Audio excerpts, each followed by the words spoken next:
त्रिपुरा के मुख्यमंत्री माणिक साहा ने सरदार एट 150 यूनिटी मार्च में भाग लिया। उन्होंने इस अवसर पर लोगों को एकता की शपथ भी दिलाई। मुख्यमंत्री योगी आदित्यनाथ ने गोरखनाथ मंदिर परिसर में जनता दरबार आयोजित किया, जहां उन्होंने आम जनता की शिकायतें सुनी और अधिकारियों को त्वरित समाधान के निर्देश दिए। कोलकाता में 4 वर्षीय बच्चे के अपहरण और कथित दुष्कर्म के मामले पर भाजपा नेता दिलीप घोष ने कहा, ममता बनर्जी के शासन में कानून व्यवस्था पूरी तरह चरमरा गई है।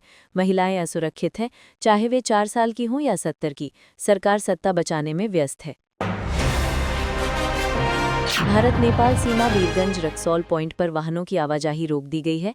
बिहार विधानसभा चुनाव के दूसरे चरण से पहले सुरक्षा कारणों से सीमा को सील कर दिया गया है।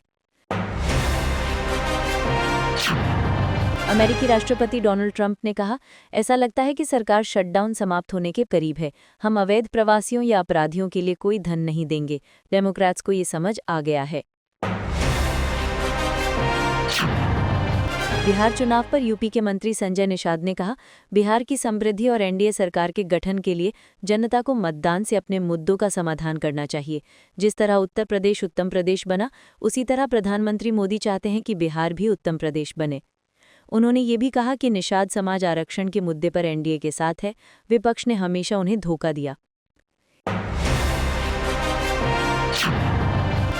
एम्स और सफदरजंग अस्पताल के आसपास सुबह घना धुंध और जहरीला स्मॉग छाया रहा।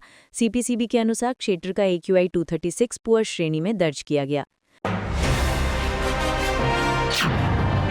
आम नेता सौरभ भारद्वाज ने सरकार पर आरोप लगाया कि प्रदूषण बढ़ने पर सरकार AQI मॉनिटरिंग स्टेशन बंद कर देती है और आंकड़ों में हेराफेरी करती है।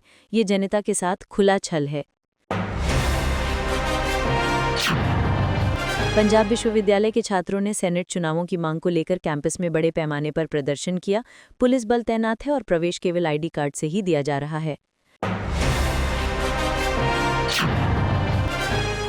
अमतली थाना प्रभारी परितोष दास ने बताया कि एक महिला का शव TMC अस्पताल लाया गया। जांच में पाया गया कि पति ने गला दबाकर हत्या की। मृतिका के पिता की शिकायत पर मामला दर्ज कर आरोपी को गिरफ्तार किया गया।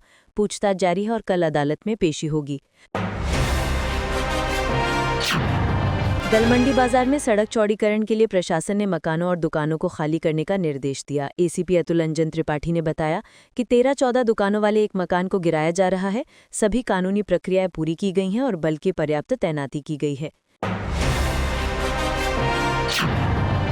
महाराष्ट्र के उप मुख्यमंत्री अजीत पवार के बेटे पार्थ पवार की कंपनी पर लगे भ्रष्टाचार के आरोपों को लेकर AIIM के राष्ट्रीय प्रवक्ता वारिस पठान ने राज्य सरकार पर तीखा हमला किया।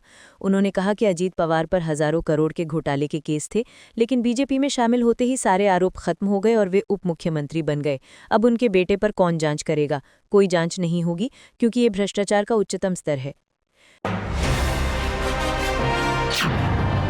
श्री अवितोम किरुनाल अस्पताल में प्रसव के बाद एक महिला की मौत के मामले ने स्वास्थ्य विभाग में हड़कंप मचा दिया है। इस घटना पर भाजपा नेता V मुरलीधरन ने केरल सरकार पर गंभीर आरोप लगाते हुए कहा कि तिरुवनंतपुरम मेडिकल कॉलेज में बार बार हो रही मौतें केरल के स्वास्थ्य तंत्र की असलियत दिखाती हैं। सरकार कहती है कि यहाँ मातृ और शिशु मृत्यु दर अमेरिका से भी कम है, लेकिन आज जो हुआ वे घोर लापरवाही का नतीजा है। उन्होंने मांग की कि इस मामले की जांच सुप्रीम कोर्ट और हाई कोर्ट के निर्देशानुसार विशेष समिति से कराई जाए, न कि केवल औपचारिक जांच से।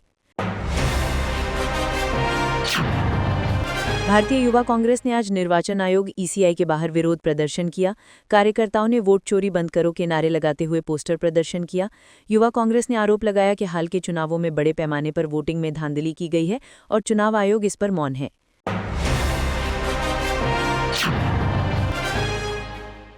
तिरुवनंतपुरम निगम चुनाव में शास्तामंगलम वार्ड से भाजपा उम्मीदवार R श्रीलेखा ने कहा, मैं अपने प्रत्याशी बनने पर बेहद उत्साहित हूं।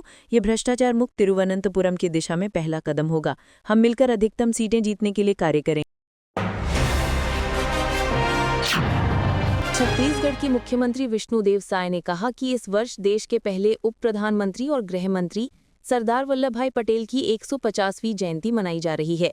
इस अवसर पर गुजरात के केवड़िया में उनकी प्रतिमा स्थल पर भारत पर्व का आयोजन किया जा रहा है, जो 1 से 15 नवंबर तक चलेगा।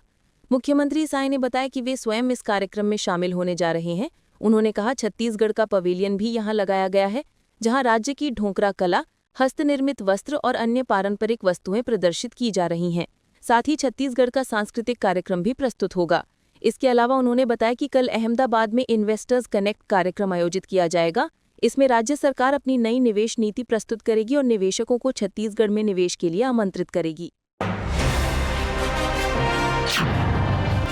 दूसरे चरण के मतदान से पहले जेडीयू के राष्ट्रीय प्रवक्ता राजीव रंजन प्रसाद ने कहा है कि इस बार रिकॉर्ड तोड़ मतदान की पूरी संभावना है और जनता में जबरदस्त प्रो इनकम्बेंसी वेव यानी नीतीश लहर देखने को मिल रही है।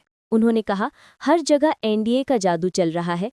मतदाताओं ने एनडीए को आशीर्वाद दिया है और निश्चित रूप से एनडीए ही सरकार बनाएगी।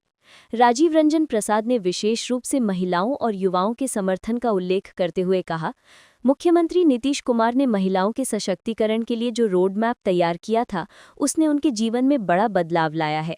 पिछले 20 वर्षों में हर कार्यकाल में की गई घोषणाओं को धरातल पर उतारा गया है। इसलिए महिलाएं और युवा मजबूती से एनडीए के साथ खड़े हैं। आपको यह वीडियो पसंद आया हो तो इसे लाइक करें, हमारे चैनल को सब्सक्राइब करें।